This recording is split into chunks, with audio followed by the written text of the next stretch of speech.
Thank you so much. How are you all doing tonight? Woo! All right. Excellent. Why do some people live to be 100 and others not? It's not just a matter of picking better parents. Studies following identical twins suggest only about 25% of the difference in lifespan between individuals is due to genetics. What can we do for the majority over which we may have some control?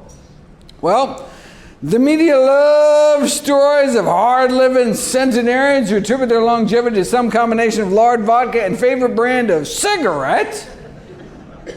But how do the oldest and healthiest really eat and live? That's what we have the blue zones for, areas of exceptional longevity around the world where they may have up to 10 times the rate of those reaching triple digits. What lessons can we learn? The Blue Zones organization distilled findings from 150 dietary surveys for the world's longest living people to create a set of 10 food guidelines. The foundation of the Blue Zones food guidelines is to make your diet at least 95% plant-based, avoiding highly processed foods, emphasizing beans as the healthiest source of protein, water as the best beverage, and nuts as the healthiest snack. That's the foundation. The final 5 guidelines are to go easy on fish, eliminate eggs, slash sugar, reduce dairy, and retreat from meat. There are a number of shared Blue Zone lifestyle characteristics: daily exercise, avoiding smoking, but plant-based nutrition appears to be the principal component. No surprise, since the #1 risk factor for death in these United States is the American diet. Unsafe sex is bad.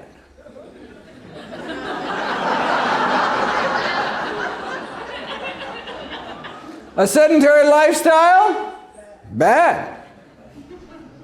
Alcohol and drugs, particularly tobacco? Bad. But cigarettes only kill about 500,000 Americans every year, whereas our diet kills many more. We are what we eat, which is good news because it means we have the power. Changing from a typical diet to a better diet starting at age 20, we'd expect it to increase the lifespan of women by about 11 years, men by 13 years. The largest life expectancy gains would be expected by eating more legumes, more beans, split peas, chickpeas, and lentils. So if there was one thing we could do, legumes for longevity, hummus for health. Then comes whole grains and nuts, and eating less meat. Now, for the few of us who aren't 20 anymore, not to worry, starting to eat healthier at age 60 could still mean adding 8 or 9 years of healthy life to your lifespan. Even starting as late as age 80 could add years, and it doesn't take much. The NIH-AARP study, the largest forward-looking study on diet and health in human history, based on its 6 million person years of observation, replacing just 3% of daily caloric intake from animal protein with plant protein, was associated with a 10% decreased risk of overall mortality. Just swapping 3%. Of all the animal protein sources, eggs were found to be the worst. Swapping in 3% of plant protein for egg protein was associated with twice the benefit, 20% lower mortality, having scrambled tofu instead. But does eating healthier actually slow down aging? Adopting a plant-based dietary pattern, especially when rich in healthful plant foods, was associated with a substantially lowered pace of aging. All we need now is an interventional trial to prove cause and effect, and here we go. Randomize hundreds of individuals to a diet centered around healthy plant foods, or to exercise, or to neither. And though sadly the physical activity alone failed to slow the aging process, those in the plant-based dietary intervention group experienced a significant slowing of biological aging. How many of you saw that new Netflix documentary about the twins, right? Just came out in January. Highly recommended. They randomized identical twins to either a healthy omnivorous diet versus a plant-based diet. And not only did the plant-based diet slow telomere loss, but they actually measured the rate of aging. This data came out after the documentary. And within 8 weeks of eating more plants, there was a significant slowing of biological aging using 3 different epigenetic measures, including specifically a slowing of inflammatory, heart, hormone, liver, and metabolic aging clocks, aligning with the anti-aging effects of plant-based diets within 8 weeks. In terms of lifespan, eating a burger may cut one's life as short as smoking 2 cigarettes. So if it would not even occur to you to light up before and after lunch, maybe we should choose the bean burrito instead. Of course, this is just about adding years to your life, but a life to your years. An unhealthy aging index was devised to measure functional impairments, vitality, mental health, not just physical health, and substituting even just 1% of calories from plant protein for animal protein led to significantly less deficit accumulation, and substituting 5% may reduce our risk of dying from the greatest deficit of all, dementia. That may help explain why vegetarians, those who don't eat any meat at all, may be up to 3 times less likely to become demented later in life. But again, it's not all or nothing. In fact, the worst thing about humanity's diet is neither animal nor vegetable, but mineral. Sodium. Happy to talk about it in the Q&A, but basically we should switch from sodium salt, sodium chloride, to potassium salt, the potassium chloride. What about fish? Unfortunately, our oceans have essentially become humanity's sewers. Everything eventually flows into the sea. So the consumption of contaminated fish has become the main route of human exposure to industrial chemical pollutants. Yes, a variety of foods are affected, but the number one source of DDT? Fish. Number one source of PCBs? Fish. Salmon is the worst when it comes to PCBs, followed by canned tuna. Salmon also has the highest levels of dioxin-like compounds. So, on the one hand, fish has long been viewed as a healthy dietary component because of those long-chain omega-3s. But on the other hand, we have so polluted our world that we're now seeing heavy metals, pesticides, flame retardants in fish, forever chemicals, which may explain why, despite those omega-3s, there's been this failure to observe consistently beneficial effects of fish consumption. So, if we had a time machine, go back before the Industrial Revolution, might be one thing, but now we are seeing studies like this, where mice fed farmed salmon fillets with, common levels of persistent organic pollutants were found to develop insulin resistance, glucose intolerance, abdominal obesity, fatty liver, chronic low-grade inflammation. So, even just kind of background levels of pollutants that might be presumed to be safe could have these serious metabolic consequences, counteracting any potential benefits of the omega-3s. Now for mercury, it's really more about brain health. Hundreds of thousands of babies born every year with brain damage in the United States as a consequence of their mothers eating mercury-contaminated fish during pregnancy, with the resulting loss of intelligence costing our nations billions of dollars of lost productivity every year. In the aging literature, there are cases like this. A man with years of progressive memory loss, tentatively diagnosed with Alzheimer's dementia. His friends and families assumed he was nearing the end of his life. But a detailed history revealed that he had consumed swordfish once or twice a week. When the fish was removed from his diet, his mercury level fell, and his memory bounced back. No more dementia, right? So it seemed he didn't have Alzheimer's at all, but rather mercury poisoning from a handful of monthly meals of contaminated fish. You see the same remarkable reversals with hair loss. Here's a common story. Perimenopausal woman seeks help for hair loss.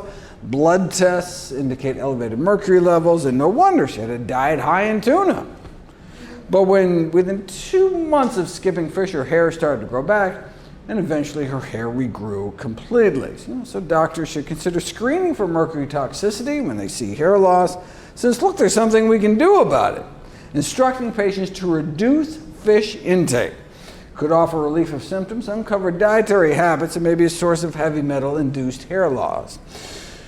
Though admittedly, sometimes heavy metal can lead to too much hair.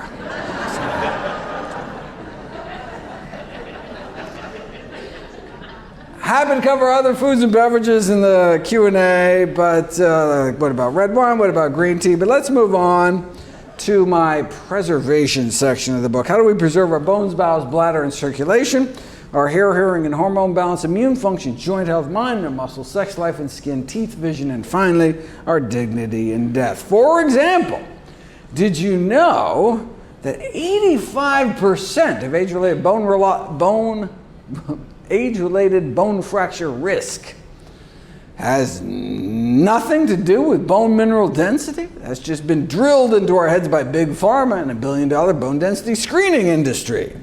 Fractures are primarily due to falling, not osteoporosis. So it's the age-related muscle loss and impaired balance that may be breaking most of our bones, which is good news because it means there's something we can do about it. 7 randomized controlled trials found that strength and balance training can cut fracture rates nearly in half, and that's just during the trial. In the 5 years after this 1-year study ended, those who had previously been randomized to the combined strength and balance group suffered 74% fewer fractures. That's way more effective than osteoporosis drugs like Fosamax that can cause fractures. What are called atypical femoral fractures in many's 1-300 users. We doctors call them atypical because they occur not after a fall or trauma, but just during routine activities like walking, twisting at the waist, or even just standing still. Thanks to the drug, your femur, your thigh bone, the biggest bone in your body, just snaps in half. Too cruel an irony from a drug that's supposed to protect your bones. This is what it looks like on X-ray. Ouch, this poor person had both femurs fractured at the same time. Oops. After bones, I talk about preserving your bowel function in chapter number 2. Randomize constipated diabetics to either cookies containing a tablespoon of ground flaxseed or flax-free placebo cookies for 12 weeks, and not only does the flax improve constipation symptoms, but resulted in an 8-pound weight loss over placebo, 25-point lower blood sugar, an astounding drop in hemoglobin A1C, and 17-point lower LDL cholesterol, all for about 10 cents a day of ground flax seeds. Bladder function. The prevalence of overactive bladder syndrome increases with age, reaching about 1 in 3 of us. No wonder bladder-relaxing drugs are a multi-billion-dollar industry, yet may only reduce bathroom breaks compared to placebo by a half a pee a day. But a quarter teaspoon of dried cranberry powder worked nearly 4 times better, about 2 fewer daily trips to the bathroom over placebo, and that's without any of the drug's side effects. Problems with dry mouth, constipation, sedation, cognition, retention, vision, leading almost 2/3 to stop taking these drugs, whereas cranberries are tangy?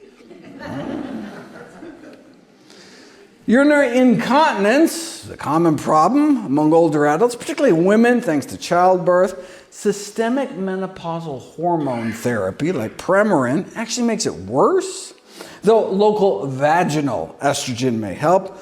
But what works 5 times better than estrogen cream, though? Kegel exercises. Pelvic floor exercises, as I detail in the section.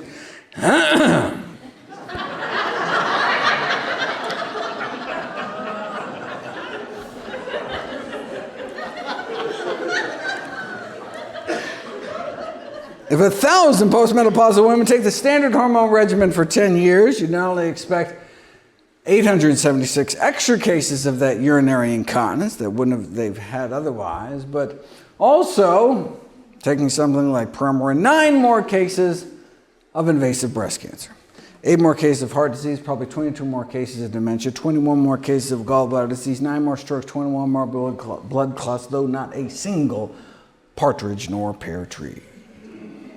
However, hormone therapy is highly effective in reducing hot flash symptoms. Is there any way to keep cool without the clots and cancer? Well, in the U.S., menopausal hot flash symptoms are considered inevitable, but there isn't even a word for hot flash in the Japanese language.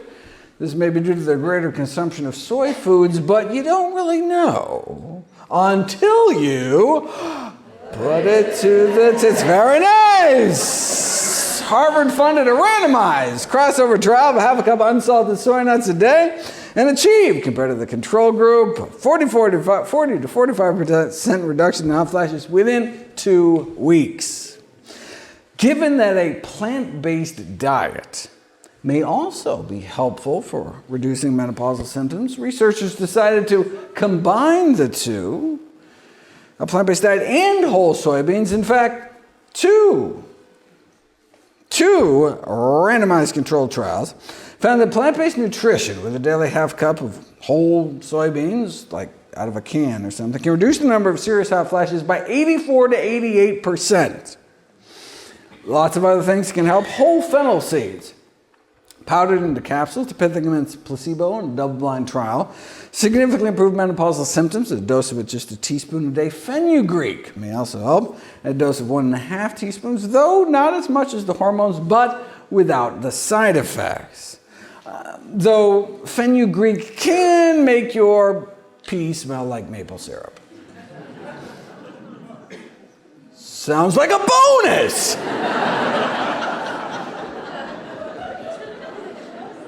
The nice thing about studying spices is that entire servings can be stuffed into pills to pit them against placebos. A 1/4 teaspoon of black cumin powder a day led to significant improvements in memory and other tests of cognition within 9 weeks compared to placebo. Black sesame seeds, less than a teaspoon a day of ground black sesame seeds, stuffed into capsules against placebo, drove down systolic blood pressure by 8 points within a month.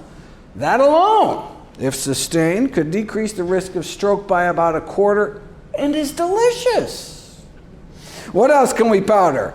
Strawberries. Osteoarthritis patients were randomized to 2 ounces of freeze-dried strawberry powder or a fake strawberry colored and flavored placebo powder, and compared to placebo, the real strawberries significantly reduced constant pain, intermittent pain, and total knee pain, and improved disability and overall quality of life. The reason we care is that osteoarthritis is the leading cause of physical disability among older adults. Yet how do we treat it? Acetaminophen, Tylenol, is you consider the first-line painkiller, but guess what? It doesn't work. Much better than a sugar pill, but at least it's not going to make matters worse, like other things we doctors have dreamed up, like steroid injections, which actively worsen joint deterioration and don't even offer better pain relief than placebos, or arthroscopic surgery, which may end up tripling our risk of ending up to get a total knee replacement. I mean, so look, even if the strawberry study is like some total fluke, what's the worst that can happen? Tastier smoothies? And less than 1/4 of a teaspoon of ground ginger a day can beat out placebo for joint pain. Researchers conclude that ginger is to be recommended as a safe drug for these patients. But by drug, they're just talking about the ground ginger, a few pinches of the ground ginger you could buy at any store. There was even a study of topical ginger, at least when applied to the scrotum. Paper-thin slices of ginger applied over the inflamed testicles, and the researchers were on the ball, healing nearly 3 times faster than placebo, than the control group. Okay, so far I've touched on preserving your bones, bowel, bladder, hair, hormones, and joints, but preserving your mind. is the largest chapter in my book, as dementia is one of the most pressing public health problems and most feared condition of later life. You know, there's this common misconception that you have no control over whether or not you develop dementia, but the good news is that although Alzheimer's may be incurable, at least it is preventable. There's this emerging consensus that what's good for our hearts is good for our heads, because clogging of the arteries inside the brain with atherosclerotic plaque is thought to play a role in the development of Alzheimer's disease. This is what our cerebral arteries should look like: open, clean, allowing blood to flow throughout our brain. This is what atherosclerosis in our head looks like. Clogged with cholesterol, clamping down on blood flow, closing off our arteries. What kind of brain arteries do you want in your head? Too much cholesterol in our blood is unanimously considered a risk factor for the development of Alzheimer's disease. Those with a total cholesterol of 225 or more, which is not that uncommon, may have nearly 25 times the odds of ending up with amyloid plaques in their brains 10 to 15 years later. Cholesterol explains how the Alzheimer's gene ApoE4 ravages the brain. I mean, after all, what is ApoE? The Alzheimer's gene codes for the primary cholesterol carrier inside the brain. That may explain the so-called Nigerian paradox, where they have some of the highest rates of the Alzheimer's gene, but some of the lowest rates of Alzheimer's disease. How is that possible? Genes load the gun, but lifestyle pulls the trigger. Paradox may be explained by their low cholesterol levels, probably due to their diets low in animal fat. Human beings may evolve to maintain an LDL cholesterol of around 25, but the average in the Western world is up at 120. Right? No wonder heart disease is the leading cause of death in high-income countries. And guess what's killer number 2? Dementia. That helps explain why the so-called Alzheimer's gene is the single most important gene when it comes to longevity too, which is good news, because even if we've been dealt some bad genetic cards, we still may be able to reshuffle the deck with diet. So, in terms of dietary guidelines for the prevention of Alzheimer's, we should center our diets around vegetables, legumes, fruits, and whole grains. In other words, the dietary pillar of lifestyle medicine, whole food, plant-based nutrition. Or if that's too complicated, plants, and more plants. Any plants in particular? Well, note that Loma Linda's Alzheimer's prevention program singles out berries and greens. Now, the main reason greens make it into my anti-aging 8, though, is because of the nitrates. And a serving of 2 of cooked greens can slow our resting metabolic rate. For the same reason, a little shot of beet juice can enable free divers to hold their breath longer. It improves the efficiency of our mitochondria, the little power plants within our cells, effectively allowing us to extract more energy from each breath. And the candle that burns half as bright burns twice as long. Normally, you only see this kind of metabolic slowing with severe calorie restriction, but instead of walking around starving all the time, you can just eat a big salad. What else can greens do? In the Harvard Nurses Health Study, the consumption of leafy greens appeared to protect against the development of frailty. And when put to the test in a randomized, double-blind, placebo-controlled trial, the equivalent of about 2/3 of a cup of spinach led to significant improvement in muscle mass, muscle strength, and muscle quality in older men and women. A single cup of cooked greens worth of vegetable nitrates significantly boosted maximum power velocity in the quads so much it was functionally equivalent to acutely reversing the effects of several decades of aging. A single cup of cooked greens. Popeye was right. About the spinach, not so much the pipe smoking. Anything else that can maintain muscle mass other than greens and machines? How about cocoa beans. Older men and women were randomized with a single tablespoon of regular cocoa powder a day and experienced significant improvements in muscle mass, muscle strength, and all 6 tests of muscle performance. What else can cocoa do? Increase the circulation within our skin, boosting it 70% within 2 hours after less than a tablespoon. Do that every day. Within 3 months, you end up with a significantly improved skin thickness, density, hydration. Keep it up 6 months, and you see an improvement in wrinkles. All by making your life just a little more chocolatey by adding a tablespoon of cocoa powder to your daily diet. I put in my oatmeal with some canned water-packed tart cherries for a chocolate-covered cherry morning time sensation. What else can we do for our skin? Well, there's certainly other antioxidant, anti-inflammatory, glycotoxin-free foods. So, when patients inquire about a diet that may contribute to younger-looking skin, evidence does support the recommendation to follow a whole food, plant-based diet. But the most important thing to prevent skin aging is avoid the sun. Exposure to sunlight may account for up to 90% of visible skin aging. Check out this trucker who spent years getting more sun through the left side of his face through the driver's side window. So, we should all move to Portland!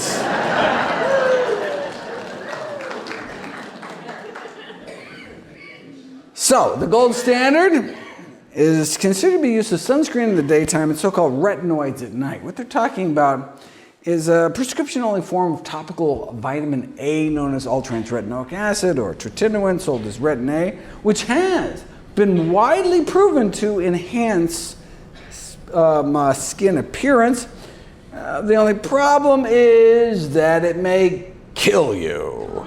Topical tretinoin therapy and all-cause mortality randomized controlled trial had to be stopped early because significantly more people were dying in the retinoic acid group compared to the placebo cream group.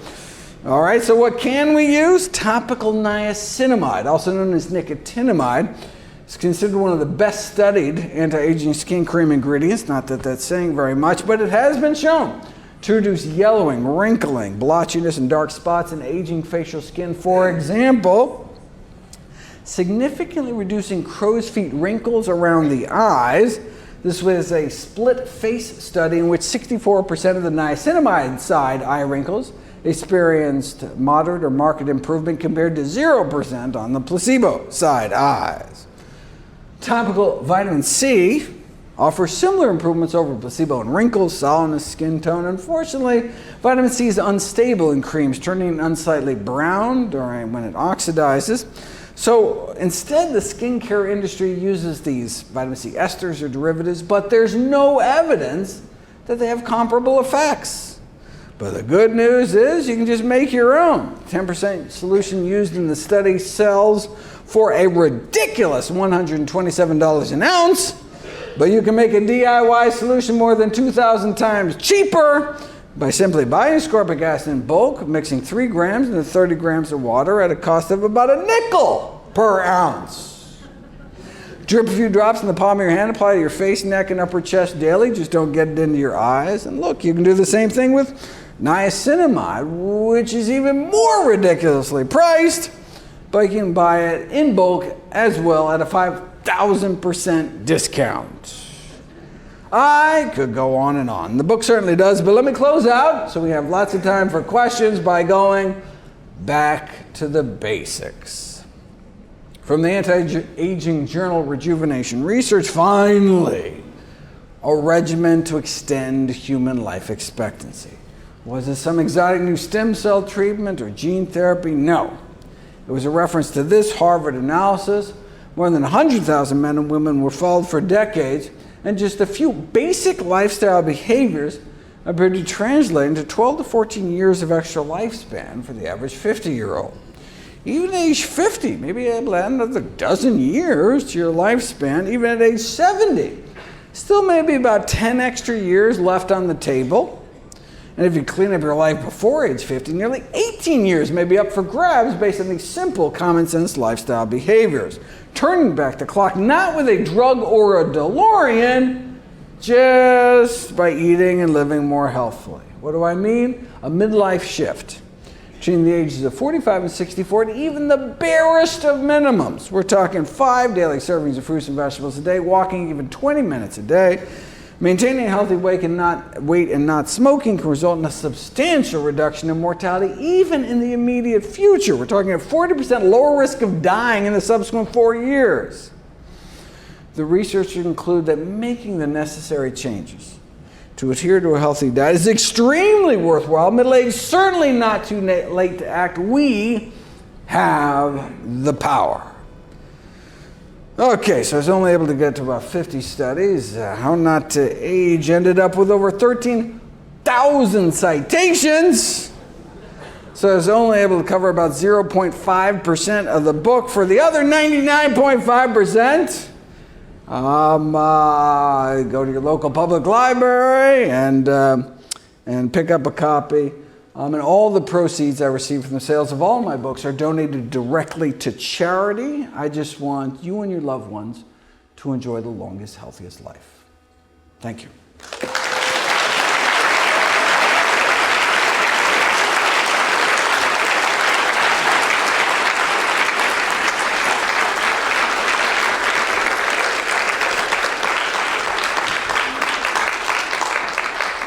Questions? Right here. I'm not scared. I can hear you. I know. I'm loud. Hi. Thank you. You are welcome. Everyone in this room thanks you tremendously. As I said when I met you outside, I'm a sustainability consultant, and I've been vegan for 24 years. I still learn things when I read what you write about, but what concerns me is environmental pollution, like what you talked about with the fish. I feel like the fish are our canary in the coal mine. Next, you probably heard of a study that was recently publicized about finding microplastics in a very sensitive part of a male person's body. And while I believe eating whole food and plant-based will prevent me from getting a lot of these toxins in my body, they're in the air, they're in the water, they're in the soil. We have wildfires in the Pacific Northwest and all of that stuff. You can stay inside and put on your air filters, but when you go back outside, it's dust, it's in the soil, it gets in the water. That's what worries me. And I wonder if there's any research you've seen about what can we do? Should we be drinking filtered water? Should we be minding where we get our produce from? Are there certain things we could be eating or doing or not doing to make sure that we're not getting that load of these, PCBAs and PFAS and microplastics and this kind of thing? We are living in a polluted world. And so it's like, but look, it's the only one we got.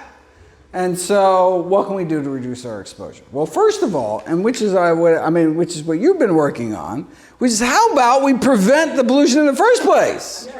Right? Why are these forever chemicals? Why were they even made legal in the first place? We still have all these coal plants in China churning out mercury, which is settling all over okay.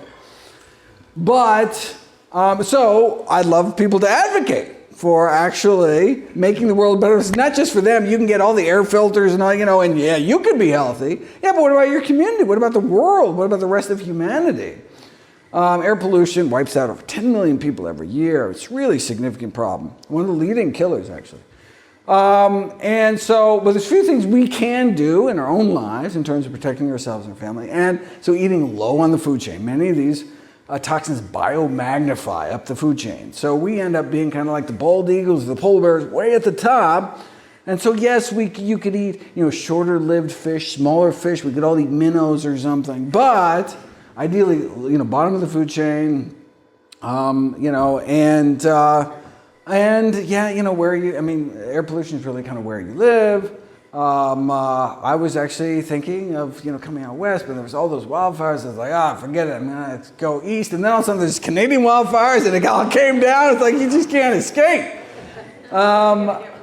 And so, yes, you can do, when it gets really bad, you can have a good, HEPA filter in the house, blah, blah, blah. And look, I got videos and all this stuff. And yes, we're still going to be exposed to some of these toxins, but you have to eat. So what do? We choose the least contaminated sources. And so we just do our best, educate ourselves, but it's not enough. We really need to clean up our world for everybody else who may not have the ability to do some of the things that we do to reduce our own exposure? Way in the back. Oh, is that? Can you hear me? Yeah, I can. So, I'm in the high risk for cancer, and Ain't we all? well, and I've lowered my eating whole food, plant-based, organic. I've lowered my lifetime risk of breast cancer, aside from the one I can age out, by 4 points. So, and I was just taken off my blood pressure medications. Oh, nice. Yes, and I've lost 80. Congratulations. And I've lost 80 pounds. Wow. So, Did you say you lost 80 pounds? over the last few years, yeah. Amazing. Congratulations. Great. So, my question has to do with soy product because I was told early on to avoid flavonoids because of their resemblance to estrogen and my having a family history of breast cancer. So I find that very confusing, and you were just talking about soybeans and soy products. So can you help clarify that for me, please? So you were told that before 2007, or by someone who hasn't picked up a journal since 2007, either way.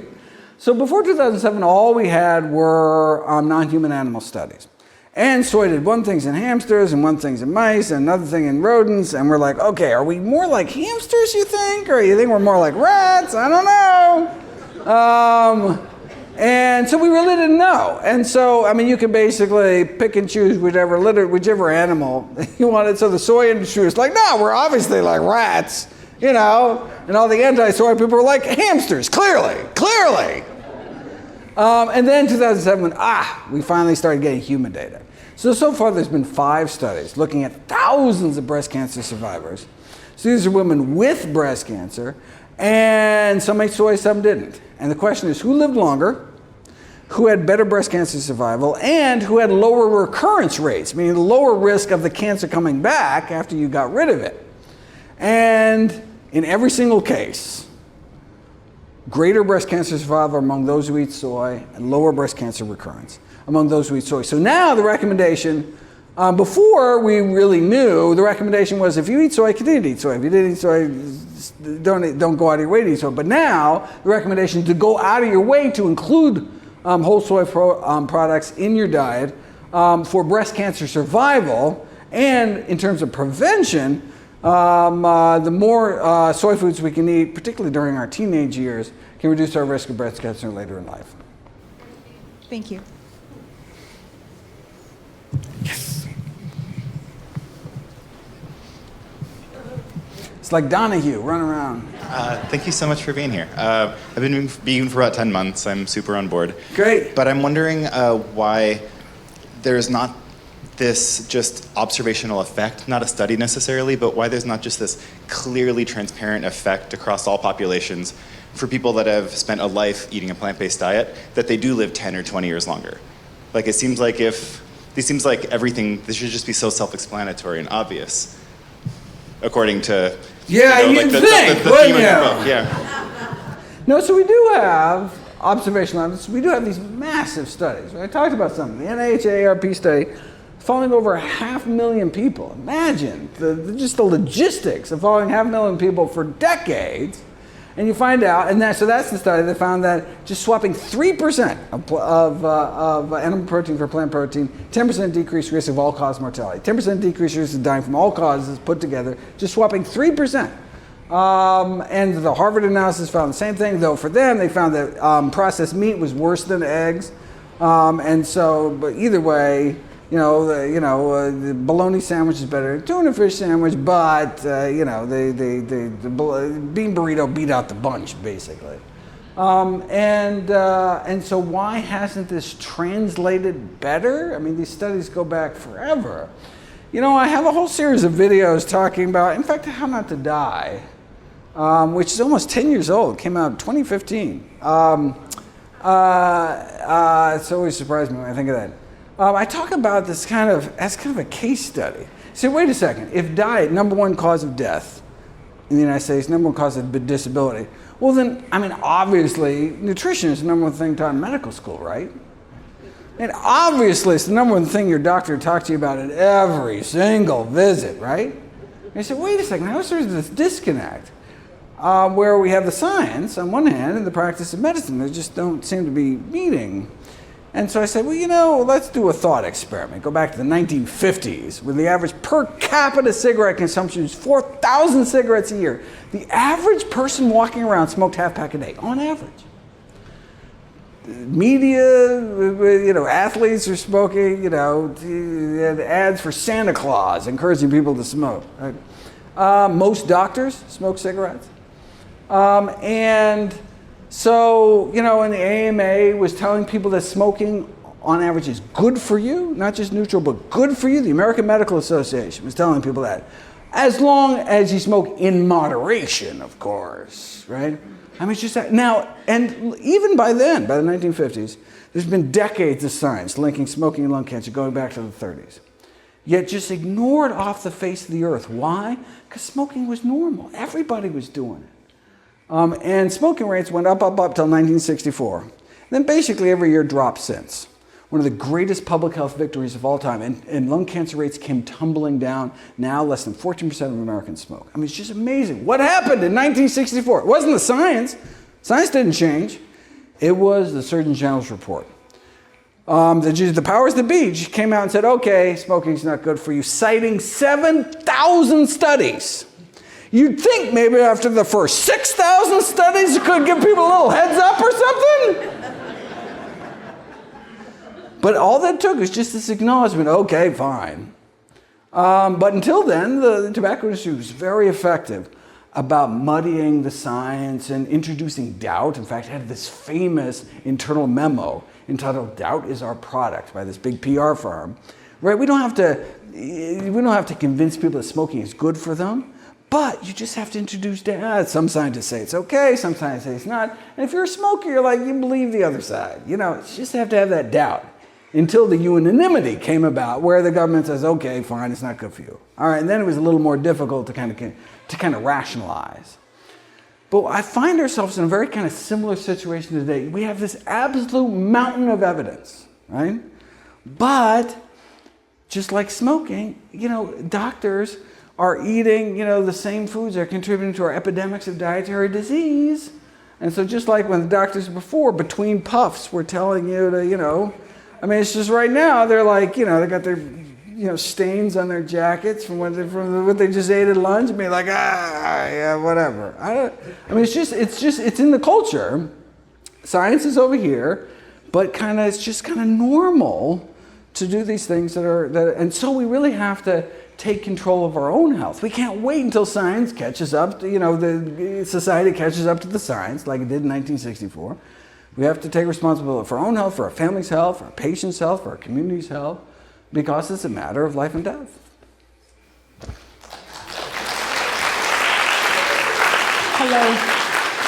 Hello, I'm back here. Can you see me? Yes. Oh, let me stand up. Hi, I look forward to when meat becomes the new cigarette, or whatever that saying is. Let's get a Surgeon General's report against meat. Anyways, a comment and then a question. So I'm a 64-year-old female, and back in 2017, I was diagnosed with type 2 diabetes after being pre-diabetes all of my adult life and probably some of my adolescence. Got to reverse it with a whole foods plant-based diet. Woohoo! Thank you. And it's stayed that way, and I'm approaching my last A1C was 5.7. Anyways, I've kept it there. No meds, no nothing. It's beautiful. Just food. So my question, I have to brag on that, sorry. So I tell anybody and everybody who will possibly listen. I love it. From a family of diabetics, and people say, oh, but it worked for you. And it's like, yeah, whatever. Yeah. But okay, so on to my question. So last week, I finally, at 64, I decided it was time for a bone density test. Mm-hmm. Did one, expecting it to be normal. And they took 2 readings, you know all about it, right? Mm-hmm. And on the hip one, I came back as whatever that word is. The whole Penic? not penia, paresis. So Porosis, yeah. Porosis. I can't Yeah. say that word. Sorry. Forgive me. But I used to have severe GI issues, and I was on PPIs for probably from the time they were released in the late 80s until 2020, when I got off all my GI meds. That's terrible, yeah. Okay, what is the correlation? And I'm going to fight my doctor hasn't weighed in on my lab results yet because they were I just got my lab results in email. So I don't want to take drugs because I'm very anti-pharma. But anyways, I don't know what. Oh, now you're anti-pharma, but you take PPIs for 40 years? I'm anti-pharma now. All right, okay. At 64, I take no medicines, not even Advil. Wonderful. So I have a video talking about this. We're talking about proton pump inhibitors like Asifex and Protonix and these kind of things, which are now available over the counter, so all sorts of people are taking them. And they contribute to osteoporosis, seriously. And so there's a number of drugs that do that. Prednisone, steroids can lead to loss of bone mass, things like that. So in terms of, well, okay, fine, that's the past. What can we do about it now? The most important thing is, particularly if you have brittle bones, it's all about fall prevention, right? So, things I talk about. Plus, I go in my preserving your bones chapter, I go through all the basic stuff, like make sure the throw rugs are like taped down, good lighting on the stairways, don't, go dog walking on icy streets. And I mean, there's just all sorts of little things, but one hip fracture and, all sorts of spiraling things can happen. So, lower limb strengthening, balance training to make sure you don't fall. Osteoporotic bones don't just spontaneously fracture, unlike drug-induced bone fractures. It requires trauma. And that trauma can be falling from a standing height. That can be enough to do it, so you just don't fall. And so how do you not fall? It's just, there's all sorts of things we can do. I mean, there are things to improve bone mineral density, weighted vest, and weight-bearing exercise. I talk about all the foods and everything you can do. So I refer you to my chapter and concentrate on fall prevention. Yes, over here. Yes.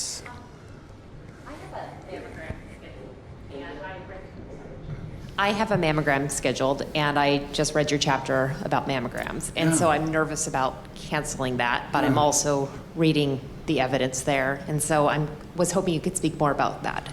Yeah, really fascinating. So I have a whole, at least dozen video series on mammography. And talk about it in the book, talk about breast cancer screening in the book. And basically just lay out the pros and cons. And when you do that, when you actually sit down and give fully informed consent to women, where you really, sit there and, okay, here's the benefits, here are the risks. 85% of women choose to forego mammography and they never get another mammogram in their life. But you may be in that 15%.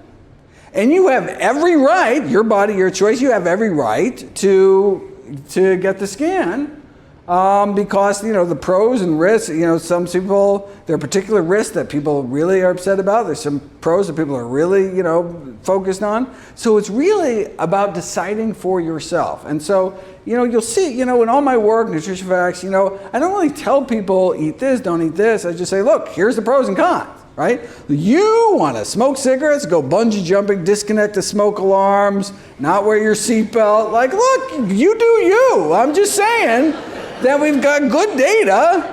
And then, look, there's no guarantee if you put your seatbelt on, you're not going to die in some car crash. But there's just, good data suggests that it decreases your risk. And you'd be like, well, I don't like, but well, then don't do it. I mean, it's, you got to weigh it. As long as people are fully informed, my job is done, and I'm going to be sipping some virgin daiquiri on a beach somewhere. Right? My job is done, but unfortunately, people are still so confused because there's all these very powerful interests trying to muddy the waters and skew people, make a lot of money off preying on people's vulnerability. And so, I would just go back. So if you read it should be all in that. There's a good, if you go to the videos on mammography, these really nice graphics, which I don't think I have in the book. So I describe in the book about one in this many women do have this one benefit, then this risk. There's actually, in the videos, there's these really nice kind of graphical figures that has like, here's 1,000 women, there's little 1,000, little icons. And then it's like the ones that are colored in black were the ones that had this bad thing happen, the ones in white are the ones that had good things happen, and then these, there's neutral. And it gives you, and for visual learners, it's really like, oh, okay, I can see most likely it's not going to do this, or it's going to do this, and oh, I'd take that if I got that, and then maybe that'll help you make that decision. There are very few clear-cut cancer screening decisions. So most men, similarly, would not choose PSA, screening for prostate cancer, if they were fully informed. In fact, even more so than mammograms. In fact, so much more so that the USPSTF, the official kind of preventive services guidelines, says doctors don't even have to bring it up. Because the presumption is that if men really knew what was going on, they would choose not to do it. It's kind of interesting. So it's almost kind of like an information hazard, like you just don't even want to talk about it. However, pelvic exams for pap smears for cervical cancer actually do save lives, very clear benefits over risks, as well as colorectal cancer screening, now starting at 45 years old, maybe even 40 for African Americans. But you don't need a colonoscopy. There's all sorts of non-invasive screening methods now for colorectal cancer that are approved by the USPSTF. But these are cancers where you really can catch them early enough, nip them in the bud, and have significant benefits. But not without risks, but I think it's much more clear in a beneficial direction. Yes. I assume that's me. Do it. Okay, I have a question about chewing versus grinding. I have a Vitamix that I'm wondering if he's eating more of my nutrients than I am. Spinach, protein powder, pea-based protein powder, and blueberries every morning, but I do wonder how many of those I'm missing out on without the enzymes being part of the process. What do you think is happening to the enzymes? I don't know. I'm here to learn. Okay. So, the Vitamix would just open up all those little cell walls of that spinach, and you get even more nutrition by blending rather than chewing. There's no way you could chew that good as a Vitamix. I'm trying to think,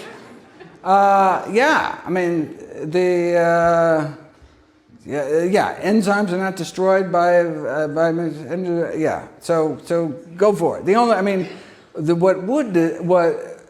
What would destroy some of that nutrition, ironically, is adding bananas to that smoothie, because they have an enzyme that you don't want because it chews up the flavonoids in cocoa and berries. Anyway, so use mangoes or use sweet potatoes or cook the bananas and freeze bananas or use freeze-dried bananas. All sorts of ways. I got lots of videos about it. Check it out. But yeah, anyway. Yes? You. Yeah. So, I love seaweed. Seaweed loves you! So, how come they're healthy if they're growing in the sewer? Okay, the question was, I love seaweed. And how can they be healthy if they're growing in the sewer? Which I presume she meant the world's oceans. What's nice is that, first of all, they're at the absolute bottom of the food chain, right? And they're extremely low in fat. And many of these toxic pollutants are fat soluble, like the PCBs and the DDT, etc. And so they're actually in the fatty tissue. And so, in fact, many of the recommendations for decreasing intake of industrial toxins is like you take your meat and you cook it and then you throw away the grease that fell off of it. That's a way to decrease PCBs. And so sea vegetables, even though they're in the same ocean as the salmon are, because they just don't build up. Now, there are exceptions. Hijiki, spelled either with a Z or J in the middle, actually sucks up arsenic from the water. It's really good. And one of the nice things about seaweed is actually it's packed with trace minerals. Seaweed is really good at picking up these really weird little minerals, but hijiki just loves arsenic. And arsenic's the natural element found in the Earth's crust, but it just, okay, and builds it up to such high levels that it's not safe to eat. So even the Chinese government says don't eat hijiki, and when the Chinese government says don't eat something, I listen. And the only other one that comes to mind, kelp or kombu, actually has too much iodine. You can actually get something called thyrotoxicosis. You can have iodine overload. Now, you can eat little itty bits, but if you actually ate like serious amounts of kelp, you could actually run into problems. And so I encourage people to stay away from iodine. But like the nori sheets, you can just snack on. A wonderful source of iodine and other trace minerals, or dulse, or arame, or wakame, which is like the seaweed salad kind of. I encourage everyone to develop a taste for sea vegetables, healthiest source of iodine, packed with all sorts of wonderful nutrition. And for people like, I don't like the taste, there's all sorts of really, really kind of mild seaweeds that don't have really seaweedy taste. And yeah, definitely. Now you make me hungry. Yes. Hi. So I'm 65, and at 47 years old, the doctors found that I have a rare artery condition called FMD. A rare? Artery condition called FMD, and that's fibromuscular dysplasia. And so they told me I'm a high risk for stroke, so I have to take. They had me on a full aspirin a day for many years, and then I went down to like 2 aspirins a day. Okay. So I'm wondering, what can I use naturally instead of aspirin? Because my doctors won't tell me anything natural that I can use, and I even seen naturopaths that will not tell me what I can use. So there are lots of ways to reduce one's risk of stroke, and I have a series of videos, all the things you can do to reduce stroke risk, and so I would encourage you to do all of those. I'm not familiar enough with that condition to know whether or not the benefits of aspirin outweigh the risks. I presume they do if you're being prescribed out of a clinical guideline for the disease. But you don't want to be on aspirin if you don't need to be on aspirin. But maybe you need to be on aspirin, and what you can do, what you can have control over, is all the other things you can add to your diet or subtract from your diet to decrease your risk of cerebrovascular event or stroke.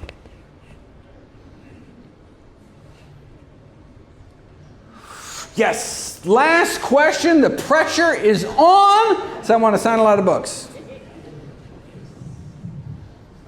Thank you. Thanks for this talk.